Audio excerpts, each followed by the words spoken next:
الشيطان الرجيم. بسم الله الرحمن الرحيم.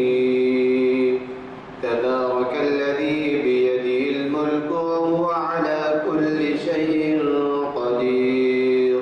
الذي خلق الموت والحياة ليبلوكم أيكم أحسن عملا وهو العزيز الغفور.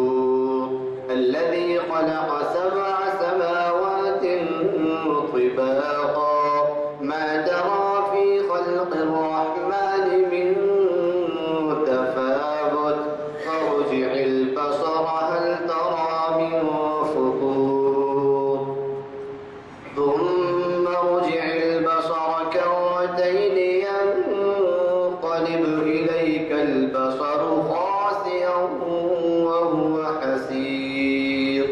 ولقد زينا السماء الدنيا بمصابيح وجعلناها رجوما للشياطين وأعتدنا لهم عذاب السعير.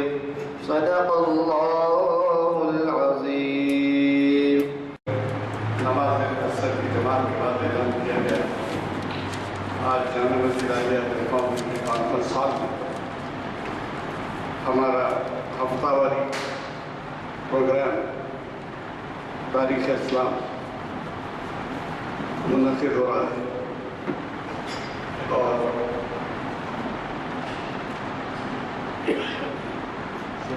آج تاریخ اسلامی میں شریعت کمیونٹی سروس کی 710 نشست منعقد ہو رہی ہے. حضرات جیسے کہ آپ واقف ہیں آج جو عنوان دیا گیا ہے عالم اسلام کے موجودہ حالات اور اس کا حل، اور اس سے مخاطب کر رہے ہیں آپ کے جانے پہچانے پروفیسر اور اسلامک اسٹڈیز کے اسکالر پروفیسر محمد انور خان صاحب، جنہوں نے ہماری کئی محفلوں کو یہاں گرمایا ہے اور یہی نہیں شریعت انفارمیشن سروس کی نہیں بلکہ تاریخ اسلام کی محفلوں کو بھی انہوں نے مخاطب کیا ہے. حضرات یہ محفل آج یعنی 19 مارچ 2018 سماجی لوگوں جماعت ثانی 1449 بعد اثر منعقد ہو رہی ہے اور انہوں نے بہت ہی اہم عنوان دیا ہے. آپ واقف ہیں کہ ہمارے مقررین جو ہیں حالات کے پس پردہ ایسے عنوان کا انتخاب کرتے ہیں جس میں ہمیں بہت سی رہنمائی ملتی ہے، معلومات ملتے ہیں، ہدایت ملتی ہے، تاریخ ملتی ہے. اور آج کا عنوان میں نے پہلے ہی اعلان کیا ہے کہ ایسا ہے جس میں ہم سب سے متعلق یعنی موجودہ حالات اور اس کا حل. اب آپ کی اندازہ لگائیے کہ موجودہ حالات کا تجزیہ اور پھر اس کے بعد اس کے حل میں آپ کو ہم کو کتنا حصہ لینا ہے، کتنے سرگرم ہونا ہے، اس کے بارے میں آپ کو معلومات. یہ محافل آپ کو تو معلوم ہے 745 محافل ہوتی ہیں.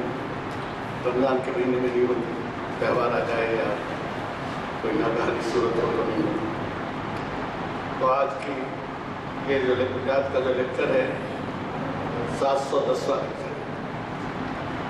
تو اس طرح سے یہ سلسلہ جاری ہے اور آپ سے تعاون کی درخواست ہے کہ آپ چاہے بعض حضرات ایسے ہوں گے جو اتفاق میں ادھر آ گئے تو نماز پڑھ لیے ہوں گے، لیکن یہ پرچے لیتے جائیے. اعلامیہ میں تینوں محافل کا ذکر ہے اور یہی نہیں بلکہ کل محافل کے پرچے سب کے آ جاتے ہیں منگل کے دن اور اس میں 1 ہفتے کا پروگرام ہوتا ہے. بڑا ہی تعاون ہوگا آپ کا اگر آپ نوجوانوں کو اس سے راغب کریں. ابھی یہ بھی دیکھیے کہ کیوں نوجوانوں میں بہت زیادہ کی ضرورت ہے تو پرانے شہر کے بارے میں یہ آ رہا ہے کہ وہاں پولیس یہ کام انجام دے رہی ہے جو آپ کو ہم کو دینا چاہیے. چبوتروں پر بیٹھے پکڑے جاتے ہیں بچے, ان کے والدین سے مل کے پولیس سمجھاتی ہے کہ صاحب یہ بےہودہ اوقات گزارتے ہیں یہاں پر اور آپ توجہ فرمائیے. جب یہ ہو رہا ہے تو ہمیں بھی اس سے سبق لینا چاہیے کہ جو سبق ہم کو پڑھانا ہے وہ پولیس پڑھائے. اور پھر یہ اس سے پہلے بھی میں نے کہا ہے آپ سے, کسی دن کا اخبار اٹھا کے دیکھ لیجیے, خصوصاً ہمارے انگلش پریس بہت ہی اس میں کافی اچھی رپورٹنگ کرتا ہے. میرے مطلب یہ ہے کہ وہ بھی سونے نہیں دیتا اور اس میں جو ہے میاں بھائیوں کے نام آتے ہیں, زنا, قتل, چوری, غارت گری, مار پیٹ, اغوا, جتنے جرائم ہیں اس میں دیکھ لیجیے ہمارے نوجوان کو ملوث. اور پھر اس کا حل کیا ہے؟ اس کا حل جو ہے یہ بھی سوچیے کہ آپ سے ہم سے پوچھ گچھ چھوٹی کہ بھئی آپ نے کیا کیا آپ کی اولاد کے ساتھ. تو یہ جو ہے میں اپنی بات کو سریع کہتے ہوئے ختم کرتا ہوں کہ یہ انٹرنیٹ پہ دیکھا جا سکتا ہے ہماری ویب سائٹ پہ, اور یہ ویب سائٹ پہ انٹرنیٹ پہ ساری دنیا میں دیکھا جاتا ہے. کئی جگہ سے ٹیلی فون آتا ہے, صاحب فلاں لیکچر نہیں سننے میں آیا, فلاں لیکچر میں کیا ہوا, یہ ہوا, اس طرح سے. تو یہ انٹرنیٹ پہ آپ اگر دکھائیں تو ظاہر ہے کہ جیسے کرکٹ کی کامنٹری یا فلمی شو وغیرہ دیکھے جاتے ہیں بچوں سے سنے جاتے ہیں, آپ ان کو راغب کر سکیں گے. اگر ایک بچہ ایک محلے میں یا ایک اپنے اڑوس پڑوس میں اس کی ذمہ داری لے لیں تو سب کو وہیں بٹھا کر یہاں تک آنے کی بھی ضرورت نہیں, وہیں بٹھا کر وہ اس سے سبق 30-40 سالہ اور ہفتے کے لیے بنا سکتے. میں آپ سے زیادہ مخاطب کے بغیر مخاطب کے بغیر 4 سمے کے پروگرام کا اعلان کرتا ہوں. آپ جانتے ہیں جناب محمد ضیاء الدین میاں بہت بڑے اسکالر ہیں اقبالیات کے, اور وہ نائب صدر ہیں اقبال اکیڈمی کے. وہ مخاطب کر رہے ہیں اقبال انجمن حمایت الاسلام سے شعبہ الہ آباد. تو وہ جو علامہ اقبال ہیں وہ شاعر اسلامی نہیں بلکہ شاعر انسانیت کہے جاتے ہیں. آپ نے کئی خطابات سنے ہیں اور یہ 935ویں نشست ہے جس میں مخاطب کر رہے ہیں. والصلاة والسلام على رسوله النبی الکریم وعلى آلہ واصحابہ اجمعین. اعوذ باللہ من الشیطان الرجیم. بسم اللہ الرحمن الرحیم. هو الذی ارسل بالهدى ودین الحق لیظہرہ علی الدین کلہ ولو کرہ المشرکون. رب اشرح لی صدری ویسر لی امری واحلل عقدۃ من لسانی یفقہوا قولی. صدق اللہ العظیم. محترم غلام یزدانی صاحب, سینئر ایڈوکیٹ ہائی کورٹ,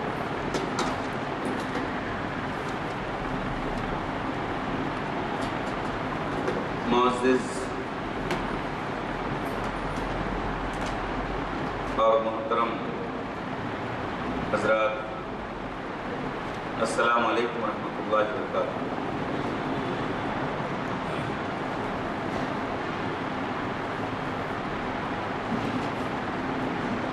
بہرحال رب العالمین کا شکر بجا لاتے ہیں اس موقع پر کہ ہم سے متعلق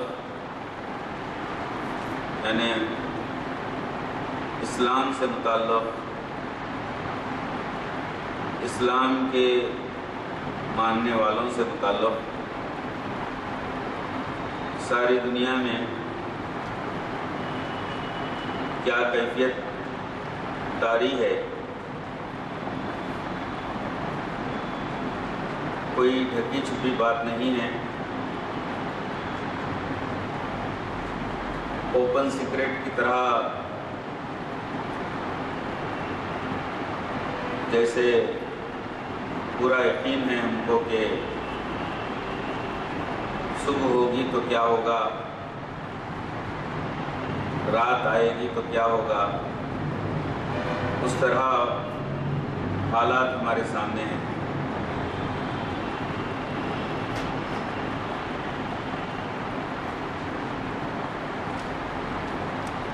رب العالمین، رب کائنات اللہ تبارک تعالیٰ نے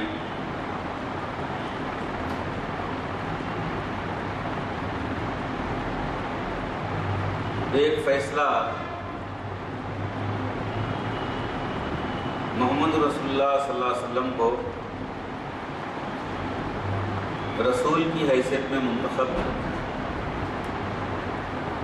اور آپ صلی اللہ علیہ وسلم کے ذریعے سے اس انسانیت کو، انسانوں کو رہنمائی کے لیے، تاکہ وہ اپنی زندگی کامیابی کے ساتھ تکمیل کریں، پھر اس کے بعد والی زندگی کا بھی سامان وہ بھی اس کی بھی تکمیل کر لیں۔ چنانچہ پہلی مخاطبت رب العالمین نے اپنے برگزیدہ فرشتے کے ذریعے سے جو کی،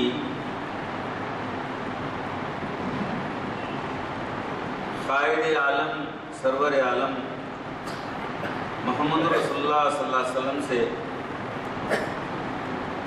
یہ کہلوایا کہ اے محمد صلی اللہ علیہ وسلم پڑھیے اپنے رب کے نام سے۔ حضرات گرامی، ابھی جس آیت کے ایک حصے کی تلاوت ہوئی اس میں اللہ تعالیٰ نے فرمایا کہ اس نے محمد الرسول اللہ صلی اللہ علیہ وسلم کو رسول کی حیثیت میں اس سماج میں، دنیا میں، اس عالم میں بھیجا تاکہ وہ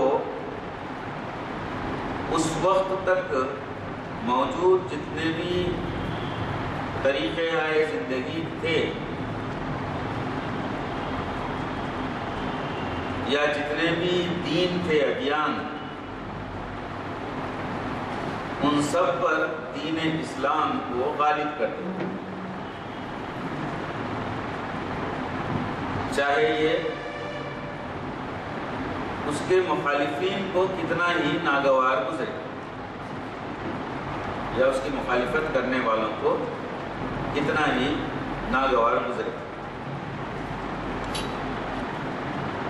اختتام پر مختلف مقامات پر مختلف الفاظ رب العالمین اللہ تبارک تعالیٰ نے ادا کیے، کہیں مشرکین کہا، کہیں کافرین کہا، چاہے ان کو یہ کتنا ہی ناگوار گزرے دین اسلام، اے محمد صلی اللہ علیہ وسلم آپ کی یہ ذمہ داری ہے کہ آپ اس کو سب پر جو ہے غالب کر دیں، نافذ کر دیں۔ حضرات گرامی، کیونکہ ہمارے سامنے فی الوقت جو سوال ہم نے ہی بنا لیا ہے اپنے لیے، اس سوال کے متعلق کچھ غور کرنا ہے۔ اس کے لیے بھی ہم مدد لیتے ہیں ہم سب کے پیدا کرنے والے کے حکم سے۔ اس نے کہا کہ جس نے حساب کتاب کر لیا وہ فلاح پا گیا، کامیاب ہو گیا۔ قد افلح من تزکا۔ تو ہم یہ دیکھتے ہیں کہ آج کیا صورتحال ہے، عالم اسلام کی کیا صورتحال ہے۔ عالم اسلام کی صورتحال جس میں ہم بھی شامل ہیں، بھارت بھی جس میں شامل ہے، عالمی سطح پر اگر ہم اس کو دیکھتے ہیں تو ہم اس کو دو حصوں میں تقسیم کر سکتے ہیں۔ ایک مسلم سماج یا مسلم ممالک دوسرے غیر مسلم ممالک میں مسلمز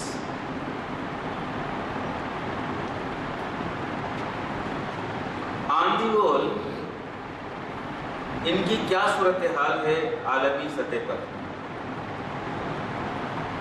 مسلم ممالک میں 55 سے زیادہ ممالک آتے ہیں، 60 کے قریب ہیں۔ آبادی کے اعتبار سے تقریباً 1/4 یا 150 کروڑ سے زیادہ آبادی ان کو ہماری ہے اسٹیٹسٹکس کے اعتبار سے۔ ممالک جب ہیں تو حکومتیں ہیں ہماری،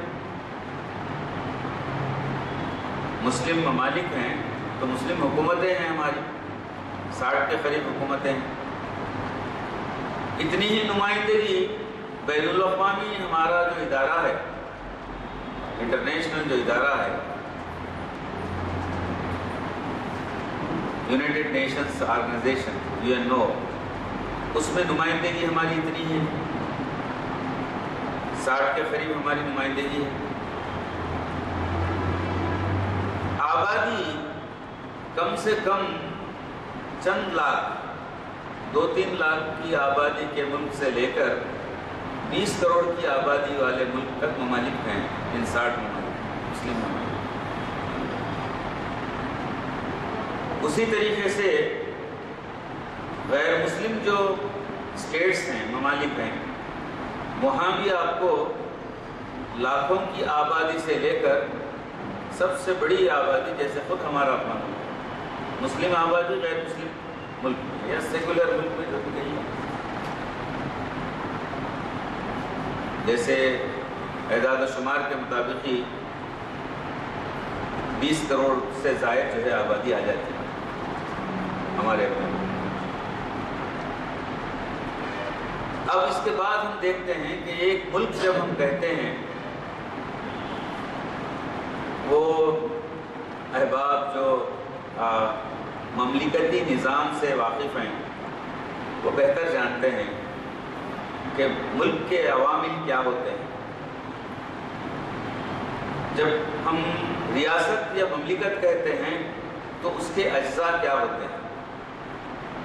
اسی طریقے سے ویسے طلباء میں تو یہاں مجھے تقریباً کوئی نہیں دکھائی دے رہے ہیں، اور وہ بھی طلباء ہوں اگر آرٹس سے، سوشل سائنسز سے، تو وہ بھی کچھ حد تک جانتے ہیں۔ ایک جی تو اگر آپ مملکت کے اجزاء لیں گے تو وہ 5 ہوں گے، اگر آپ حکومت کے اجزاء عوامل لیں گے تو 3 ہوں گے۔ تو اس طریقے سے اس میں عوام شامل ہیں، رقبہ شامل ہے، حکومت شامل ہے، اقتدار اعلیٰ شامل ہے، بین الاقوامی شناخت شامل ہے۔ یہ 5 اجزاء پر مشتمل ایک ریاست ہوتی ہے، مملکت ہوتی ہے۔ اگر حکومت کے آپ اجزاء لیں تو عاملہ، مقننہ، عدلیہ یا مقننہ، عاملہ، عدلیہ، لیجسلیچر، ایگزیکیوٹیو اینڈ جوڈیشل، یہ ساری چیزیں اجزاء اور عوامل ان 60 ممالک میں پائے جاتے ہیں۔ جہاں ہم نے کہا رقبہ کسی مملکت کے ساتھ، رقبے کو اگر لیں آپ تو تقریباً 13 ملین اسکوائر میلز کا رقبہ ہوتا ہے، یعنی صرف مسلم ممالک کا۔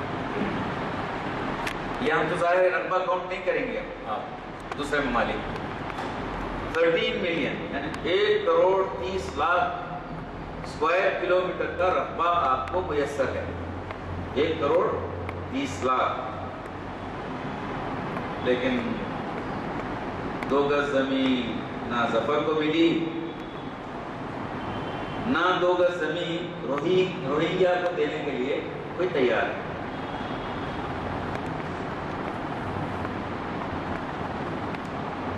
اس طریقے سے رقبہ صرف زمینی حصہ ہی نہیں ہوتا، اس رقبے میں پانی کے وسائل،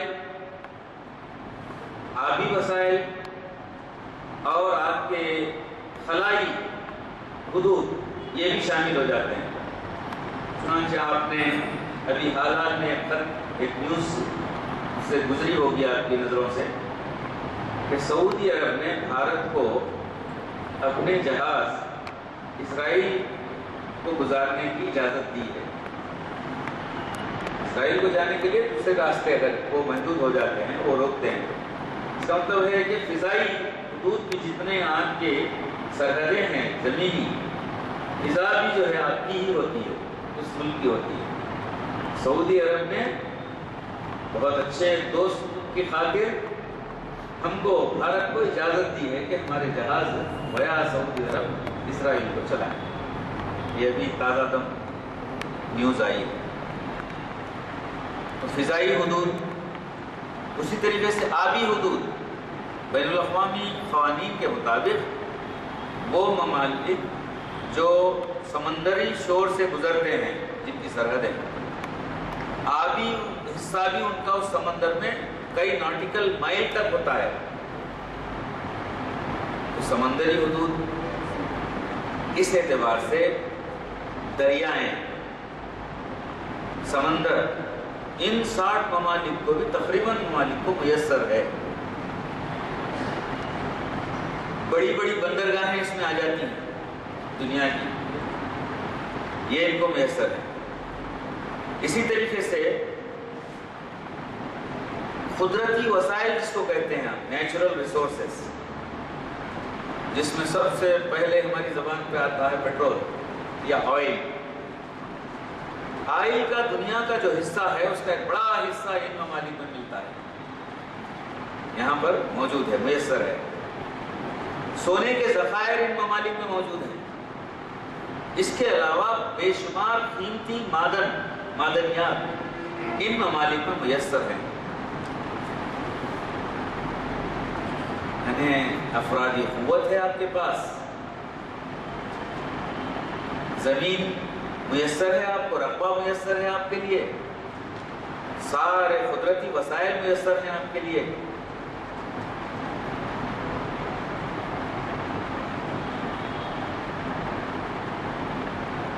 سیاسی اعتبار سے آپ کی نمائندگی ہے بین الاقوامی ادارے میں، معاشی اعتبار سے ان میں بہت سارے ممالک بہت ہی ایڈوانس لیول پر ہیں، ان کی معیشت بڑی اچھی ہے۔ دوسرے اس کے پہلو ہیں کہ یہ معیشت کیا ان کے اپنے ہاتھ میں ہے، کیا ان کی اپنی دولت ان کے ہاتھ میں ہے یا کسی اور کے کنٹرول میں ہے، یا انہوں نے کہیں اور رکھا ہے اپنی دولت کو، وہ ایک الگ موضوع ہے، سوالیہ انداز میں ہم غور کر سکتے ہیں اس پر۔ آپ کو جان کر حیرت ہوگی کہ ان کی ساری دولت جو ہے غیروں کے بینکوں میں ہے، غیروں کے بینکوں میں رکھی ہوئی ہے۔ صرف ایک جنبش سے، ایک قلم کے ایک جنبش سے وہ اگر ان کو جو ہے وارننگ دے کہ اگر ہماری بات تم نہیں سنیں گے تو کہیں نہ کہیں تمہیں پھانس کر تمہارے جو ریزروس ہیں ہمارے پاس اس کو ہم منجمد کر دیں گے، کرے ہیں، کئی موقعوں پر کریں، کیونکہ ہم نے نام لیا ہے عالم اسلام۔ عالم اسلام کے میں صورتحال اور اس کے سلسلے میں کچھ غور و فکر کے بعد کچھ ہمارے سامنے کچھ سولوشنز آ سکتے ہیں، کیا کرنا ہے۔ اب دوسرا اگر اس کا پہلو آپ لیں گے پھر ایسے ہیں تو کیا صورتحال ہے عالمی طور پر ان کی مختلف میدانوں میں؟ آپ دیکھیں گے اگر غربت کا انڈیکس لیں گے آپ عالمی سطح پر تو سب سے غریب ترین ممالک میں مسلم ممالک آئیں، سب سے غریب ترین۔ جس میں بنگلہ دیش بھی آ سکتا ہے، افریقہ کے کئی ممالک آ سکتے ہیں، کئی ممالک، ایک نہیں کئی ممالک آ سکتے ہیں قریب قریب۔ دوسرے انڈیکس لیں گے آپ ہیلتھ وائز، ایجوکیشن وائز، اگر کوئی عالمی سطح پر کوئی تعلیمی ادارہ ہمارا، کوئی تحقیقاتی ادارہ کوئی ٹاپ لیول پر ہے تو کہیں نہیں دکھائی دے گا سوائے خطر کو چھوڑ کر۔ خطر میں کچھ آ سکتا ہے، اسی لیے تو اس کے لیے خطرہ ہے، کیونکہ کیوں آ گیا تو یہ لیول پر، اسی لیے اس کے لیے خطرہ ہے، عالمی خطرہ ہے۔ تو اس طریقے سے آپ دیکھیں گے کہ کسی میدان میں، سیاسی میدان میں کوئی بات اپنی آپ نہیں منوا سکتے، کوئی بھی بات نہیں منوا سکتے۔ جائز بات ناجائز چھوڑ دیجیے، ناجائز تو آپ جاتے ہیں اس کے قریب، جانا بھی نہیں چاہیے۔ جائز بات کو بھی یہ منوانے کے قابل نہیں ہے، اتنی ساتھ اتنی طاقت ہے ان لوگ، یعنی ہماری لوگوں کی عمر ہماری، ہم بھی شامل ہیں نا، ہم بھی ایک فرد ہیں اس میں۔ ایسے حالات میں اب آپ دیکھ رہے ہیں موجودہ جو صورتحال ہے وہ یہ ہے کہ ایک کے بعد دیگر ممالک کو باضابطہ نشانہ بنا کر ایسے ان پر الزامات لگا کر جس کی کوئی حقیقت نہیں ہے، نہ سچائی ہے، ان کو تباہ و تاراج کر دیا جا رہا ہے پوری طریقے سے، کئی طریقے سے، کئی زاویوں سے ان کو مکمل طور پر تباہ و تاراج کر دیا جا رہا ہے، جس میں قابل ذکر افغانستان، فی الوقت جس کا بہت زیادہ چرچا ہو رہا ہے وہ سیریا، شام، وہاں کی سرزمین بھی جس انداز میں وہاں پر بمبارڈمنٹ ہو رہا ہے، جس انداز میں حملے کیے جا رہے ہیں ان پر، جو ہتھیار استعمال کیے جا رہے ہیں، جو الزام، جھوٹا الزام صدام پر لگایا گیا تھا کہ اس کے پاس یہ ہتھیار ہیں جو نکلے نہیں، آج تک نہیں نکال سکے، ویسے خطرناک قسم کے کیمیکلز، ویسے ہتھیار وہ استعمال کر رہے ہیں ممالک، وہاں کے معصوموں کا قتل عام کر رہے ہیں، معصوم بچوں کا، نونہالوں کا قتل عام کر رہے ہیں، خواتین کا قتل عام کر رہے ہیں۔ عالمی سطح پر اگر آپ دیکھتے ہیں جو مائیگرینٹس ہیں، مہاجرین جو ہجرت کرتے ہیں اپنی جان بچانے کے لیے، جس میں لیٹسٹ روہنگیا شامل ہے، جو اپنے ملک سے فرار ہو کر بھارت میں آ گئے اور دوسری دنیا کے مختلف ممالک میں بھی وہ لوگ پہنچ گئے ہیں، روہنگیا سے اندازہ لگائیے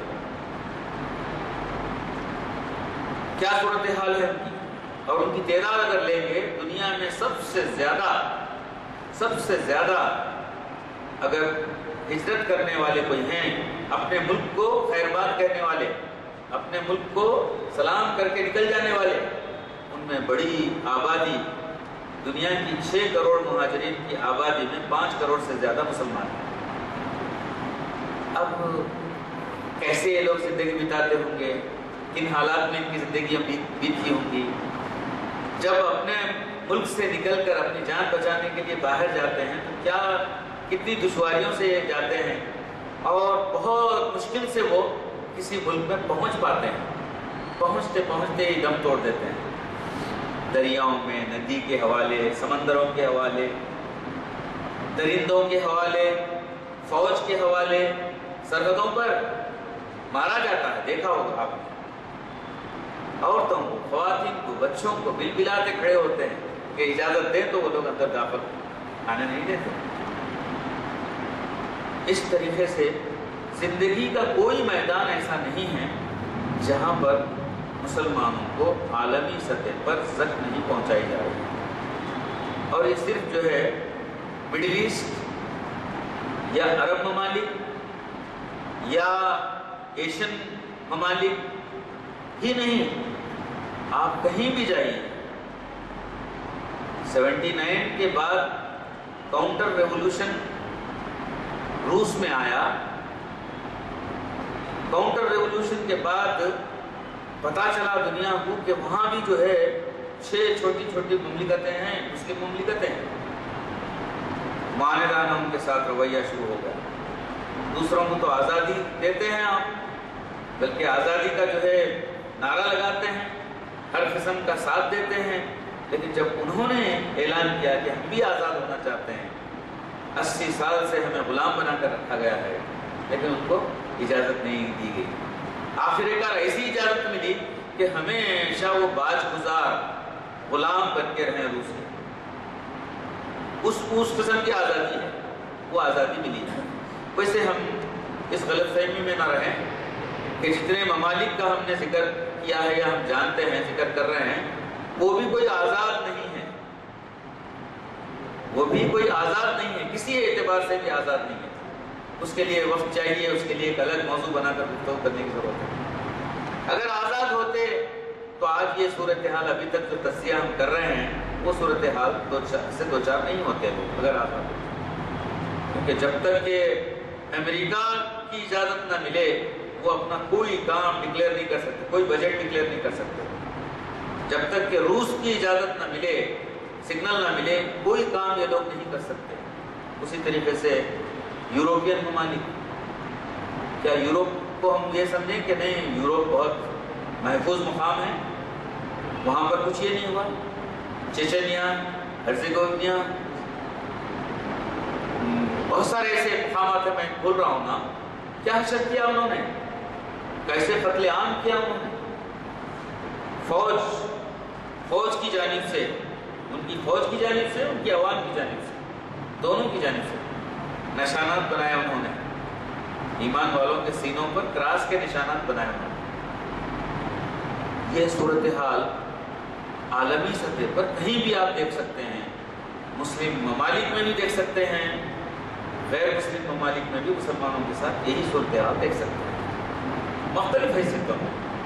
اب بھارت کے سلسلے میں تو ہم بھارت واسی ہیں، مجھے زیادہ کہنے کی ضرورت نہیں ہے کہ کتنے جو ہے خوف کے ماحول میں، ویسے سارے شہری یہاں کے جی رہے ہیں، ان میں مسلمان بہت آگے ہیں، کیونکہ ٹارگیٹ پر مسلمان ہیں زیادہ، اس لیے بہت زیادہ ظلم مظلوم جو ہے مسلمان ہیں، مختلف ناموں سے، مختلف الزامات کے ذریعے سے، کبھی جو ہے کھانے پینے کے نام پر، کبھی کپڑے کے نام پر، کبھی جو ہے کسی جانور کے نام پر، کبھی جو ہے لو جہاد کے نام پر، مختلف ناموں سے، دہشت گردی کے نام پر، مختلف انداز میں یہ خوف خطر کی حالت میں جو ہے جی رہا ہے، اور الحمدللہ قابل مبارکباد ہیں ان حالات میں بھی ان کا مقابلہ کرتے ہوئے، اگر وہ زندہ ہیں ایک شہری کی حیثیت میں تو قابل مبارکباد ہے الحمدللہ۔ تو حضرات گرامی، اس طریقے سے ہم دیکھتے ہیں کہ سارے عالم میں کہیں بھی کوئی ڈسکرمنیشن نہیں ہے، یعنی جہاں تک مسلمانوں کا معاملہ ہے، اور میں بہت شاید نہیں گنا پاؤں گا، میری صلاحیت بھی نہیں ہے، اور اہم بات یہ ہے کہ اتنی بے حسی مجھ میں آ گئی ہے کہ میں بہت آسانی سے ان باتوں کو کہتے گزر جا رہا ہوں۔ میں تھوڑا سا اگر میں اس کو اپنے اوپر اس کا انتباہ کر کے دیکھ لوں، میں مثلا سہولتیں ہماری سروسز، چاہے بجلی ہو، پانی ہو، وغیرہ وغیرہ، آپ دیکھیے ایک آبادی کو 80 سال سے ان سے محروم کر کے رکھ دیا گیا ہے، 1-2 دن نہیں، 80 سال سے۔ کہاں ہے دنیا، کہاں ہے UNO؟ ہزاروں ریزولوشنز پاس ہوئے ہیں ان ممالک کے خلاف میں، کیا ہو سکا ہے؟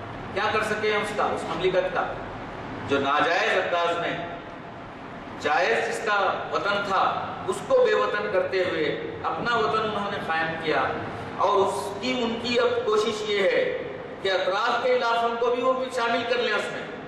67 کی جنگ میں انہوں نے کیا، بہت سارے علاقوں، گولان ہائٹس وغیرہ، دنیا دیکھتی رہ گئی، وہ ممالک بھی دیکھتے رہے گی، دنیا بھی دیکھتی رہے گی، اور آج تک ان کا منصوبہ وہی ہے، ان کا پلان وہی ہے کہ اب تو باضابطہ ان کے بہادر جو ہے پیٹ تھپتھپانے والے امریکہ نے باضابطہ اعلان کر دیا کہ یروشلم کو وہ کیپٹل مانے گا اور وہاں پر جو سفارت خانوں کو جو ہے منتقل کریں گے.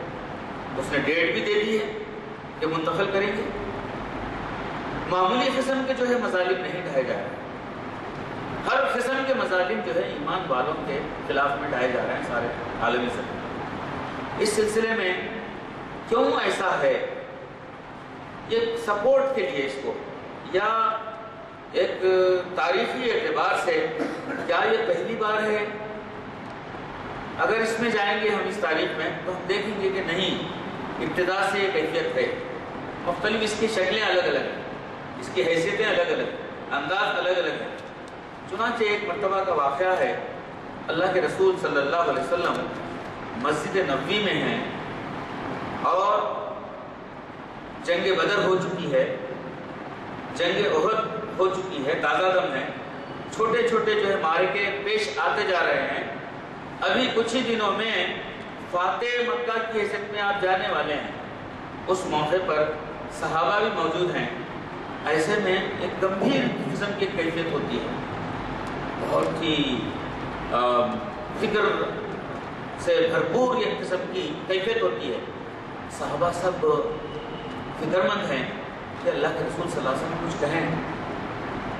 اتنے میں اللہ کے رسول صلی اللہ علیہ وسلم کہتے ہیں کہ سنو اے میرے ساتھیو صحابہ, ایک وقت آئے گا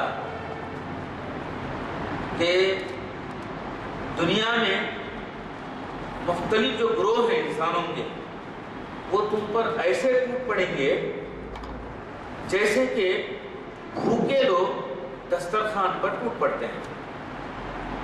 اللہ کے رسول صلی اللہ علیہ وسلم نے جب یہ بات کہی تو صحابہ میں ہمت نہیں ہوئی کہ اس کے کاؤنٹر جو ہے کچھ سوال خود پوچھیں. ذہنوں میں بہت آ رہے تھے, دماغ میں بہت آ رہے تھے, کیا وجہ ہوگی, کیوں ایسا ہوگا. آخر کار کچھ دیر کے بعد وہ خاموشی ٹوٹتی ہے. کوئی بڑے اچھے انداز میں جو ہے پوچھتے ہیں, یا رسول اللہ ایسا کیوں کر ہوگا, کیا ہم تعداد میں کم ہوں گے؟ تو اللہ کے رسول صلی اللہ علیہ وسلم کہتے ہیں کہ نہیں, تمہاری تعداد بہت زیادہ ہوگی. جواب ملتا ہے تعداد آپ کی یعنی مسلمانوں کی, ایمان والوں کی بہت زیادہ ہوگی, لیکن وہ تعداد کو اللہ کے رسول صلی اللہ علیہ وسلم نے مثال دی. پانی پر خصوصاً جب سیلابی انداز سے بہتا ہے پانی پر جو ہے مائل جھاگ جو آتا ہے اور خس و خاشاک کچرا جو آ جاتا ہے, وہ حیثیت تمہاری ہوگی, اس آبادی کی ہوگی. پھر وہاں پر سوالات کا یہ شروع ہو جاتا ہے ذہنوں میں. اللہ کے رسول صلی اللہ علیہ وسلم اس بات کو ٹاڑ کر آپ کو جواب دیتے ہیں کہ یہ کیفیت اس وجہ سے ہوتی ہے. بعض وقت سوال کیا بھی جاتا ہے, اس کا جواب دیتے ہیں کہ اس کی وجہ یہ ہوتی ہے کہ اس وقت تم میں کیفیت طاری ہوگی. وہ کیا کیفیت طاری ہوگی کہ تم کو وہن میں مبتلا ہو جائیں. پھر جب سوال کیا جاتا ہے یہ وہن کیا چیز ہوتی ہے, اللہ کے رسول صلی اللہ علیہ وسلم کہتے ہیں کہ حب دنیا اور موت کا ڈر. موت کا ڈر تم میں آ جائے گا, دنیا سے بہت زیادہ محبت ہو جائے گی. اب دیکھ لیجئے, موقع نہیں ہے کہ میں تفصیلات میں جاؤں, آپ بہتر جانتے ہیں. ایک ایمان والے کے سلسلے میں بات آتی ہے کہ اتنے کروڑ کی گاڑی ہے اس کی اور اس میں ہیرے جواہرات کے سارے جو ہے جڑے ہوئے ہیں. ایک ایمان والے کے سلسلے میں بات آتی ہے کہ وہ اتنا جو ہے اپنا محل بنایا ہے کہ اتنے ہزار اس میں جو ہے کمرے جاتے ہیں. اس میں یہ اطلاع آتی ہے کہ اس کا جو ہے اپنا ذاتی جو ہے کیا کہتے ہیں طیارہ ہے, پلین ہے, اس میں یہ آسائشیں ہیں, یہ آرائشیں ہیں. اندازہ لگائیے یعنی مال سے ہم کو کتنی محبت ہے. ہم چاہیے کتنے باغات ہیں, کیسے ہمارے محلات ہیں, کیسے ہمارے زمینات ہیں, کیسے ہماری عمارتیں ہیں, کیسی ہماری گاڑیاں ہیں, کیسے ہم جو ہے یعنی پیسے کے دلدادہ ہیں, دولت کے دلدادہ ہیں, کیسے ہو گئے ہیں. اللہ کے رسول صلی اللہ علیہ وسلم نے اگر فتح مکہ سے پہلے یہ بات کہی ہے تو عام طور پر یہ ذہن ہوتا ہے ہم لوگوں میں نے یہ پایا ہے، آپ بھی جب غور کریں گے تو آپ کو بھی یہی شاید نتیجہ آپ کے سامنے بھی آئے گا کہ ہم اس سے کچھ برات چھٹی لینے کی ہم کوشش کرتے ہیں، ایسے مثالیں لے کر، ایسے حدیث لے کر۔ ارے اللہ کے رسول صلی اللہ علیہ وسلم نے خود کہہ دیا نا بھی، تو ہوتا ہے کہ اللہ کے رسول صلی اللہ علیہ وسلم یہ کہا تھا کہ ہونا ہی چاہیے، تم ایسے بن جانا چاہیے۔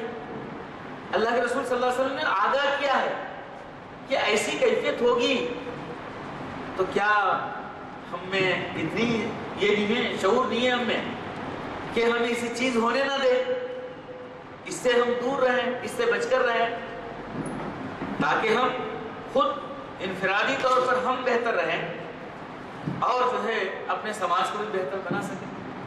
ہو سکتا ہے حضرات گرامی، کیونکہ وقت بہت ہی تنگ ہے، اس مناسبت سے ایک دو باتیں آپ سے شیئر کرتے ہوئے میں اپنے مقام لیتا ہوں۔ اگر مزید اور ہم غور کریں تو معلوم ہوگا، جیسے خود ہم اپنے ملک کو لے لیں، بزرگ تو کہتے ہیں کہ صاحب یہاں پر 1000 سال تک جو ہے مسلم حکمران رہے گا، چلیے آپ کم بھی کر لیجئے، اس کو 800 سال لگا دیجئے۔ اسپین کے سلسلے میں کہتے ہیں کہ صاحب 700 سال 800 سال حکمرانی رہی مسلمانوں۔ آج اسپین کہاں ہے صاحب؟ مسلم اسپین کہتے ہیں آپ، کہاں ہے صاحب؟ کیا وجوہات ہوئی؟ یہی تھی اللہ کے رسول صلی اللہ علیہ وسلم نے جو باتیں بتائی، ڈیویشن ہوا، اور بہت بڑا ڈیویشن کیا ہوا؟ آج اللہ کے یہاں اللہ کا کرم اتنا یہ ہوا کہ 800 سال تک حکمرانی کا موقع اس ملک میں ملا، ہمارے ملک میں ملا، بھارت میں ملا، اس کو ایمان والوں۔ اب ان کا ایمان کیسا تھا، ان کی تعلیمات کیسی تھی، یعنی سارے جو امت کی جو غلطی ہوئی، حکمرانوں نے بھی وہی غلطی کی ہے، بلکہ حکمران زیادہ اس کے ذمہ دار ہیں، ایک عام آدمی سے زیادہ ذمہ دار ہیں۔ چنانچہ اللہ کے رسول کو کیا حکم ملا اللہ کا؟ اے محمد صلی اللہ علیہ وسلم، آپ جب یہاں پر پیغمبر بنائے گئے ہیں تو جتنے بھی اب طریقے زندگی ہیں ان سب پر اسلام کو آپ غالب کر دیجئے۔ اب دیکھ لیجئے، خالی ایک ہنٹ، 23 سالہ رہے اللہ کے رسول صلی اللہ علیہ وسلم، کیا آپ صلی اللہ علیہ وسلم نے اس پر عمل نہیں کیا؟ مکمل طور پر نمونہ چھوڑ گئے اللہ کے رسول صلی اللہ علیہ وسلم۔ کیا اللہ کے رسول صلی اللہ علیہ وسلم کے ساتھ بعد 32 سال تک خلافت نہیں چلی؟ 32 سال تک یہی کام ہوتا رہا، الحمدللہ اللہ کے حکم کے مطابق۔ اس کے بعد سے چیدہ یہاں وہاں کچھ مل جاتے ہیں مثالیں، ادروائز بحیثیت مجموعی امت کے سارے عالم میں کہیں بھی یہ کام نہیں ہوا۔ ایک حکمرانی کی حیثیت میں جو کام کرنا چاہیے تھا، کیا کام کرنا چاہیے تھا؟ وہ کام جس میں اللہ تعالیٰ نے کہا میں اس بات کو پسند کرتا ہوں کہ تم میرے بھولے بسرے بندوں کو مجھ سے ملا دو۔ اتنی بڑی آبادی 75% ہمارے اطراف میں، وہ آبادی جانتی نہیں، اور ہم ہیں تو ہم بھی جانتے نہیں اپنے متعلق۔ اس قرآن میں یہ دستور ہے، عالمی دستور ہے، اللہ کا دیا ہوا دستور ہے، اللہ نے ماڈلز دیے ہیں ہمارے لیے، یہ کام کرنے کے لیے کون کرے گا وہ کام، یہ بتائیے۔ ایک جانب اس کا ہمیں ہوش نہیں رہا، دوسری جانب ہم نے انسٹیٹیوشنز کو قائم نہیں کیا۔ مثلا ایک سود کو لے لیجیے، سود کے سلسلے میں کتنی بڑی حرمت آئی ہے صاحب۔ اللہ کے رسول صلی اللہ علیہ وسلم نے کہا کہ اس کا کمتر درجہ کیا ہے، کہا کہ اپنی ماں کے ساتھ زنا کرنا۔ اتنی بڑی قباحت کو نافذ کرنے کے لیے دنیا میں ہم نے کیا کیا بتائیے؟ کیا انسٹیٹیوشن ہے دنیا میں؟ ہم سے ماڈل لیا، قرآن سے ماڈل لیا، IMF بنایا، اس کے مخالفت میں ورلڈ بینک بنایا انہوں نے، سارے دنیا کو عموماً خصوصاً ایمان والوں کو اس میں جھانپ میں ڈال دیا انہوں نے۔ چنانچہ یہ 60 ممالک جتنے بھی ہیں، باوجود ان کے پاس جو ہے ریسورسز ہونے کے، سب کے سب مفروض ہیں، کس کے؟ بڑے ممالک کے۔ کیوں؟ مجبوراً دیتے ہیں۔ شاید اس کی مثال آج آسانی سے مجھے آپ کو سمجھ میں آ سکتی ہے۔ ہر دن جو ہے آپ کو فون آتے ہیں، سر آپ آئیے، آپ کو کیا چاہیے، کار لیں گے، آپ گاڑی لیں گے، گھر لیتے ہیں، پلاٹ لینا چاہتے ہیں، ہم آپ کو قرض دینا چاہتے ہیں. تو ان بڑے ممالک نے یہی کام کیا کہ مسلمانوں کو سود کی لاگت پہ ڈالنے کے لیے انہوں نے قرضے دیے ان کو. اب کیا بتائیں، ایک ایک نہیں، ضرورت اس بات کی ہے کہ واقع ایسے ذہن سے ہم ریسرچ کریں جب اندازہ ہوگا کہ کیا صورتحال ہے، کون حکمراں ہیں، یہ کہاں سے بھیجے گئے، ان کی جانب سے بھیجے گئے، ان کی تربیت یافتہ ہیں یہ لوگ، اس لیے اپنے شہری کو مارتے ہیں، یہ اس لیے اپنے شہری کو مارتے ہیں، اس لیے کوئی بھی اسلام کا نام لیتا ہے تو اس کو جو ہے غائب کر دیتے ہیں. سعودی عرب میں تو امام کو جو ہے اٹھا کر جمعہ کے خطبہ دے رہا ہے لے کے چلے جاتے ہیں بازو سے. بہرحال اللہ تبارک تعالیٰ سے دعا ہے کہ اللہ تبارک تعالیٰ بہرحال وہی مددگار ہے ہمارا. ہم تو کچھ نہیں کر سکتے سوائے اس کے کہ دعاؤں کے، جیسے دعا کر رہے ہیں، دعائیہ اجتماعات کر رہے ہیں شام کے مظلوموں کے سلسلے میں، لیکن جو ہے وہ انسٹیٹیوشن قائم کرنے کی جانب ہم کبھی توجہ نہیں کرتے. اب دعا کرتے ہیں کہ اللہ تبارک تعالیٰ اس کا جو مقصد ہے، اس نے جو انسٹیٹیوشن دیے، اس کا جو احکام ہے، اس کے نفاذ کی جانب توجہ، احساس، صلاحیت ہم سب کو، سارے عالم کے ایمان والوں کو، خصوصاً حکمرانوں کو، خصوصاً سیاستدانوں کو اللہ تعالیٰ عطا فرمائے. وآخر دعوانا الحمدللہ رب العالمین.